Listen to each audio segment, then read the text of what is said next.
বাক্সাৰ হালবাৰীত উপস্থিত কোকৰাঝাৰ লোকসভা সমাজৰ ইউপিপিএলৰ প্ৰাৰ্থী জয়ন্ত বসুমতাৰী দলীয় নেতৃত্বৰ সৈতে এক বৈঠকত মিলিত হয় বসুমতাৰী কোকৰাঝাৰ লোকসভাত ৭০% ভোট লাভ কৰিম প্ৰতিদ্বন্দ্বী হিচাপে ভবা নাই বিপিএফৰ 15টা বছৰৰ কামকাজত ৰাইজ অতিষ্ঠ হৈ পৰিছে বিগত 15 বছৰে বিটিআৰত শান্তিৰ পৰিৱেশ নাছিল প্ৰমোদ বড়োৰ চৰকাৰ অহাৰ পিছত বড়ো অবড়ো ৰাজনীতি নাইকিয়া হৈ পৰিছে বৰ্তমান সময়ত ৰাইজৰ আগত আমাৰ এইটো ইস্যু হ'ব যে আমাৰ মাজতে বিভ্ৰান্তি কৰি কিছুমানে আমি যাতে ভাল ধৰণে উন্নয়নৰ ধাৰা আগুৱাই নিব লাগিব হালবাৰীত উপস্থিত হৈ জয়ন্ত বসুমতাৰী এনেদৰে কেতবোৰ মন্তব্য প্ৰকাশ কৰে নিউজ ডেস্ক ৰিপৰ্ট ইছা 24/7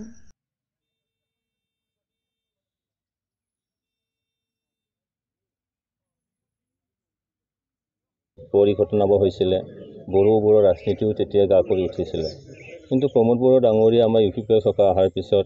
মিত্ৰজোঁটৰ চৰকাৰ অহাৰ পিছত আজি সেই অৱস্থা নাই আজি শান্তিৰে বাস কৰিব পাৰিছে মানুহৰ মানে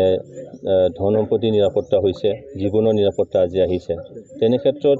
তেখেতসকলৰ কৰ্মকাণ্ড য'ত নেকি বৰ্তমান তেখেতসকলৰ মানে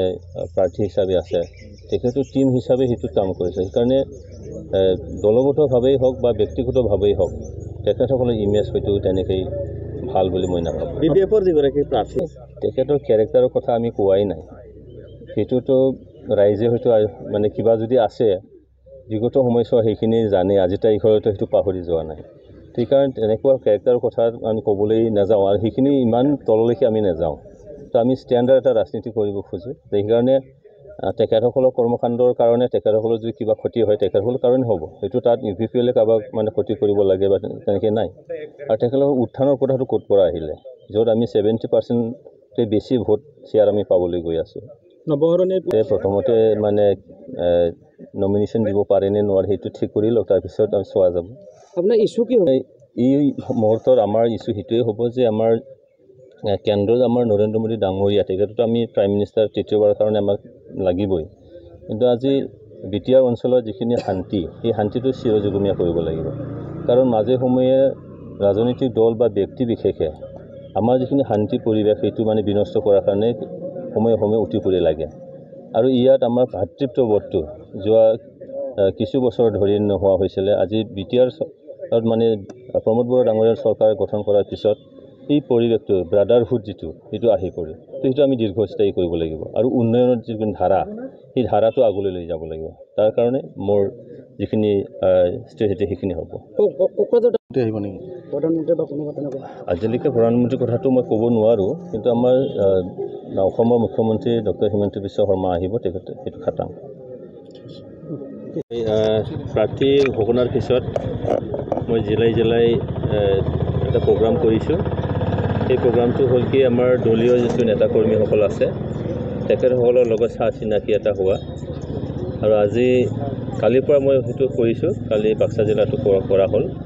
আজি অলপ আগতে গোলাগাঁৱত কৰিলোঁ তাৰপিছত বৰবাজাৰত কৰিলোঁ এতিয়া ৰূপহীত কৰিব এনেকৈ মই এই প্ৰগ্ৰামটো লৈছোঁ এই মুহূৰ্তলৈকে কোন প্ৰত্যাহ্বান বুলি ভাবিছে চাওক এনডি হিচাপে আমি বহুত মজবুত এটা স্থিতিতে আছোঁ কাৰণ আমাৰ বিটিআৰ চৰকাৰ যিখিনি আঁচনিৰ দ্বাৰা ৰাইজৰ আস্থা আৰু বিশ্বাস বুটলিবলৈ সক্ষম হৈছে অসমৰ মুখ্যমন্ত্ৰী ডক্টৰ হিমন্ত বিশ্ব শৰ্মা ডাঙৰীয়াৰ নেতৃত্বাধীন চৰকাৰ এই চৰকাৰো আজি